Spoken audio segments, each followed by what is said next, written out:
Hello friends, welcome to Learner's Planet. Friends, this is our first workshop for English. We have already done so many basic sessions in English. In these sessions, we'll take questions from different topics and we'll discuss them in detail. This way, you'll be able to practice in better manner. And whenever you find something new, just note it down. And yes, you should attend the basic sessions before you come for this session. The question here are from previous year papers and premium reference books. One more thing I would like to suggest you. When the question appears on the screen, try to answer it on your own. Now, see the first question. They usually, and we have to fill up the correct form of the verb drive to the movies in their blue van. Now, they usually, when do we use the word usually? See, usually, daily, frequently, right? ये जो सारे words है हम कब use करते हैं? Simple present tense में. Okay, तो सिंपल प्रेजेंट टेंस का स्ट्रक्चर क्या होता है? सब्जेक्ट, देन जो वर्ब का फॉर्म आता है वो basic form of the verb होता है, लेकिन वहां पर वर्ब के साथ में एस ई एस और आई ई एस लगता है अगर थर्ड पर्सन सिंगुलर हो तो, राइट? तो अगर ही है तो ही यूजुअली ड्राइव्स, राइट? क्योंकि ही जो है वो थर्ड पर्सन सिंगुलर है, लेकिन जो दे है वो क्या है? Third person plural. तो हम लोग basic form of the verb use करेंगे लेकिन without S E S N I E S, right? So they usually drive to the movies in their blue van. वो यूजुअली मतलब ज्यादातर टाइम मूवीज देखने को जाते हैं उनकी ब्लू वैन में. That is a translation. They usually drive to the movies in their blue van. Usually, daily, frequently, all these words we use in present simple tense. Okay, so they drive. Do not use drives because drives will be using for he, she and third person singular. Okay, now next is my uncle golf on the weekends for quite some time. Okay, now uncle की भी जो ये है जो golf खेलने की है वो habit है एक, right? और you can say एक routine है. जैसे यहाँ पर एक habit है या routine है या उनकी एक आदत बन चुकी है कि वो जब भी जाएंगे ब्लू वैन में जाएंगे पिक्चर देखने, जब भी जाएंगे. इसी तरह से यहाँ पर ये जो अंकल है इनकी वीकेंड्स पर गोल्फ खेलने की आदत है. तो जो कोई आदत होती है या उनका रूटीन होता है तो अगेन हम सिंपल प्रेजेंट टेंस यूज करते हैं. ना अभी यहाँ पे क्या हो रहा है? My uncle. Uncle is what? A third person singular, right? I am speaker, you are listener and uncle is the third person and uncle is singular, so it is third person singular, right? So my uncle plays golf on the weekends for quite some time. पिछले कुछ दिनों से weekends मतलब शनिवार रविवार को मेरे uncle जो है वो गोल्फ खेलने जाते हैं. ओके, तो वो ये उनकी आदत है या एक उन्होंने रूटीन बना लिया है. ओके, सो दोनों question simple present tense.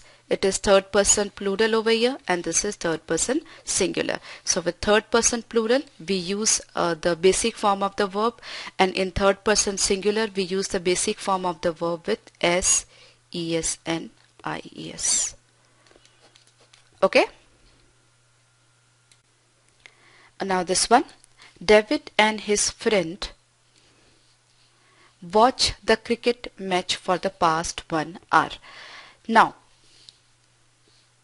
David और उसका दोस्त पिछले 1 घंटे से क्रिकेट देख रहे हैं, राइट? नाउ जो स्ट्रक्चर है वो कंटिन्यूअस टेंस का है, देख रहे हैं. दूसरी बात, पिछले 1 घंटे से टाइम का रेफरेंस भी दिया हुआ है, राइट? तो टाइम का रेफरेंस दिया हुआ है, इसका मतलब क्या हुआ? ये काम 1 घंटा पहले शुरू हुआ था, मतलब डेविड और उसके दोस्त 1 घंटा पहले टीवी के सामने बैठे और अभी तक भी बैठे हुए, राइट? सो काम पहले शुरू हुआ है और अभी भी कंटिन्यू है. ठीक है, तो ऐसी सिचुएशन में हम क्या यूज करते हैं? Present perfect continuous tense. Present perfect continuous tense. जो काम पहले शुरू हुआ, अभी भी चालू है, अभी भी कंटिन्यू है, तो हम present perfect continuous tense use करते हैं, राइट। ना David and his friend, there are two persons, that means more than one person, that means it is third person plural, so we'll be using have. And what is the structure of present perfect continuous? That is have been and ing form of the verb, right? Verb with ing. So David and his friend have been watching the cricket match for the past 1 hour. Okay, अगर यहाँ पे ऐसा होता, time का कुछ reference नहीं दिया होता, तो David and his friends are watching the cricket match, वो इनफ होता कि इस पल वो क्या कर रहे हैं, कि वो मैच देख रहे हैं। ये जो पर्टिकुलर सेंटेंस है पास्ट 1 आवर, मतलब पिछले 1 घंटे से, मतलब टाइम का रेफरेंस दे दिया है, इसलिए प्रेजेंट कंटिन्यूस की जगह हम प्रेजेंट परफेक्ट कंटिन्यूस यूज करेंगे, ठीक है। सो डिफरेंस दोनों के बीच में आपको क्लियर हो गया। इस मोमेंट वो क्रिकेट देख रहे हैं, अगर टाइम का रेफरेंस नहीं दिया है तो सिंपल प्रेजेंट कंटिन्यूस, अगर टाइम का रेफरेंस दे दिया है तो present perfect continuous. Okay, so David and his friend have been watching the cricket match for the past 1 hour. I hope you are clear. ये सेंटेंस देखिए, my parents to the music right now. यहाँ पर ये लोग cricket देख रहे थे और टाइम का रेफरेंस था। यहाँ पर जो पेरेंट्स हैं वो म्यूजिक सुन रहे हैं, लेकिन टाइम का रेफरेंस नहीं है, तो हम ऐसा नहीं कह सकते 1 घंटे से सुन रहे हैं, 10 मिनट से सुन रहे हैं, सुबह से सुन रहे हैं, ठीक है, बट इस वक्त वो म्यूजिक सुन रहे हैं, राइट। सो माई पेरेंट्स, और नाउ मतलब प्रेजेंट की फीलिंग है, so my parents are listening to the music right now, are listening to the music right now. Listen जो वर्ड है इसके साथ टू लगता ही है, okay. So my parents are listening to the music right now. इस वक्त की बात है, हमेशा जरूरी नहीं है कि वो म्यूजिक सुनते ही हैं, इसलिए हम सिंपल प्रेजेंट टेंस तो यूज करेंगे नहीं। सो हम क्या यूज कर रहे हैं यहाँ पे, present continuous tense. So my parents are listening to the music right now. Next is dogs has we have to fill up the correct form, pets for thousands of years. First of all dogs मतलब plural, so plural अगर है तो has तो चला गया। अब आपको choose करना है, और had और being ये तो वैसे ही गलत कॉम्बिनेशन है, बिकॉज had के साथ कभी भी वर्ब का थर्ड फॉर्म आता है, राइट। सो ये भी गलत। अभी have been और had been दोनों में से हमें चूज करना है। अभी जो डॉग्स है वो थाउजेंड्स ऑफ ईयर्स से जो है वो पेट्स हैं, ठीक है। तो कोई काम ऐसा है जो पहले से शुरू हुआ है, हजारों सालों पहले से, लेकिन अभी भी चालू है, अभी भी है, अभी भी डॉग्स को हम पेट्स की तरह तो रखते ही हैं, तो अभी भी ये होता है, इसलिए हम लोग हैव बीन यूज करेंगे। It is not the event of past की जो पहले पास्ट में कभी शुरू हुआ और पास्ट में खत्म भी हो गया तो हैड बीन आता, लेकिन ये शुरू पास्ट में हुआ लेकिन अभी भी चालू है, अभी खत्म नहीं हुआ है, इसलिए हैव बीन आएगा, right. So dogs have been pets for thousands of years. हजारों सालों पहले से ये डॉग्स जो थे वो पेट्स थे, अभी भी हम उनको पेट्स की तरह रखते हैं, ठीक है। So dogs have been pets for thousands of years. Now my mother to the principal before I met him. Now यहाँ पे दो इवेंट्स है, बिफोर आई मेट हिम, मैं प्रिंसिपल से मिला, उसके पहले मेरी मम्मी ने प्रिंसिपल से बात कर ली थी। पहले ये देखिए बिफोर आई मेट हिम, ये जो है वो पास्ट टेंस है।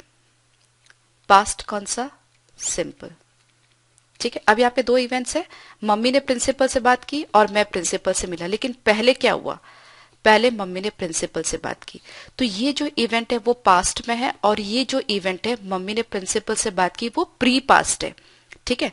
तो जब हमारे पास दो इवेंट पास्ट में होते हैं तो एक पास्ट में है और एक प्री पास्ट में है, तो जो पास्ट में है वो बिफोर आई मेट हिम, हमने वर्ब का सेकेंड फॉर्म यूज किया यहाँ पर, लेकिन जो प्री पास्ट में है वहां पर हम पास्ट परफेक्ट टेंस यूज करेंगे, ठीक है। My mother had spoken to the principal before I met him. Okay, this is past perfect tense. So this is actually pre-past. दो इवेंट पास्ट में है, ये सिंपल पास्ट यहाँ पे यूज होगा, यहाँ पर पास्ट परफेक्ट यूज होगा बिकॉज ये जो है वो प्री पास्ट है। मैं प्रिंसिपल से मिला, उसके पहले ही मम्मी प्रिंसिपल से बात कर चुकी थी। ठीक है, so that's pre past and this is past, so simple past and past perfect. So had spoken, past perfect का जो स्ट्रक्चर है वो हैड के साथ में third form of the verb आता है। Okay, let's see the next one. The girls, the house, the whole day yesterday। अब yesterday मतलब clearly past की feeling है। ठीक है, so the girls,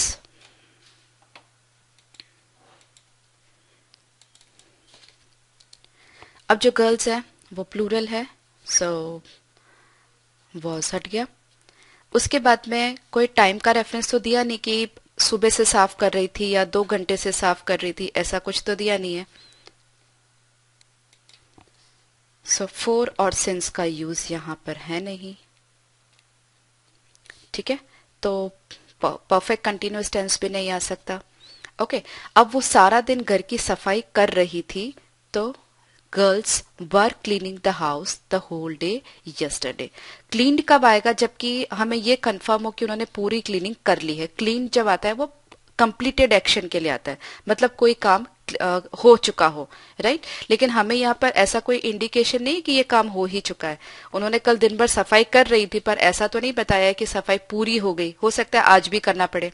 okay, so the girls were cleaning the house the whole day yesterday. अगर ये surety है कि जो कल उन्होंने क्लीनिंग करी थी वो खत्म ही हो गई थी तो हम क्लीन्ड यूज करते, लेकिन कल दिन भर वो सफाई कर रही थी, so will be using were cleaning, right? You got the difference between the two. It is used for the completed action and but we don't know जो cleaning है वो हो चुकी कि नहीं हो चुकी, इसलिए will be using this.